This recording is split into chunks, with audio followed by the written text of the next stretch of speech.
Dear Jenny, I've been trying to write you this letter for 14 years. Today is my last chance. This afternoon, I will pay for my mistakes with my life. It's only fair. Such a drama queen. What did you say? Just cover your head now! 4 years after their debut, Kane and Lynch are once again breaking out of prison onto consoles and into the public eye. Both of the Kane and Lynch games have been re-released in digital form on the PlayStation Network, so what better time to revisit a pair of seriously controversial games? This is Kane and Lynch Dead Men for the PlayStation 3. Mr. Kane, What? I need you to cover your head. What did you say? Just cover your head now!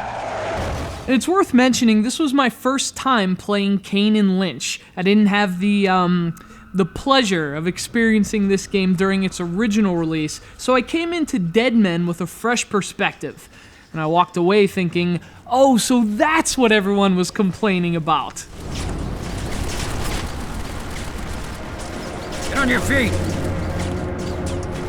Kane and Lynch Dead Men was developed by the same studio known for the Hitman titles, and if not in its gameplay, it shows in the game's grim sense of storytelling. Kane and Lynch is about two men who are broken out of prison for unknown reasons. One is a dickhead, the other is a psychopath, and, well, they kill lots of people.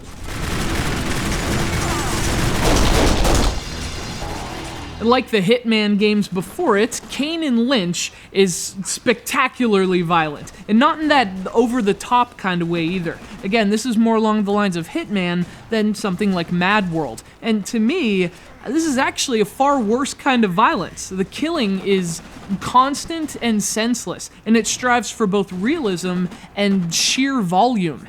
Believe me, the bullets fly as thick as the vulgarities in Kane and Lynch. Tone is really Kane and Lynch's most prominent feature. It's a gritty kind of game, the kind that's set in seedy places and introduces you to seedy characters. Characters you will, for the most part, shoot in the face. Kane and Lynch are intended to be anti-heroes, but to be honest with you, I never had the slightest desire to cheer for them. Kane and Lynch goes to great lengths to convince you its leading men are badasses, but it does a lot less to convince you they're likable. And unfortunately, they're not. Wouldn't. That's enough. Whoa, she's all limp. I didn't even hit her that hard. It just makes our job easier.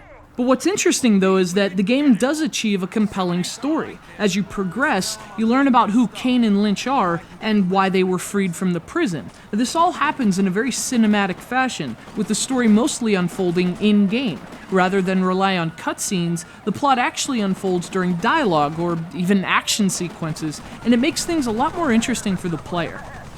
But the problem with Dead Men is its gameplay. This is a cover-and-fire third-person shooter, and unfortunately, it's of the most standard variety. The game does very little you haven't seen before, and its lack of originality is matched by its lack of polish. Its controls are pretty clunky, and its auto-cover system only works occasionally.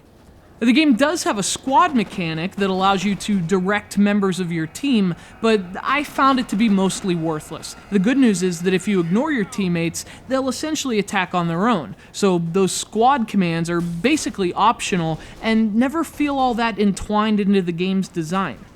Neither does excitement, for that matter. The only thing about this decent shooter that is ever really notable is its story, and if you're not into games that try to be tougher than other games, even that isn't going to interest you. Now, that said, I found a lot of these problems would be solved in the sequel, which we'll be reviewing soon, but as for Kane and Lynch Dead Men, well, it's got a lot more swearing than substance.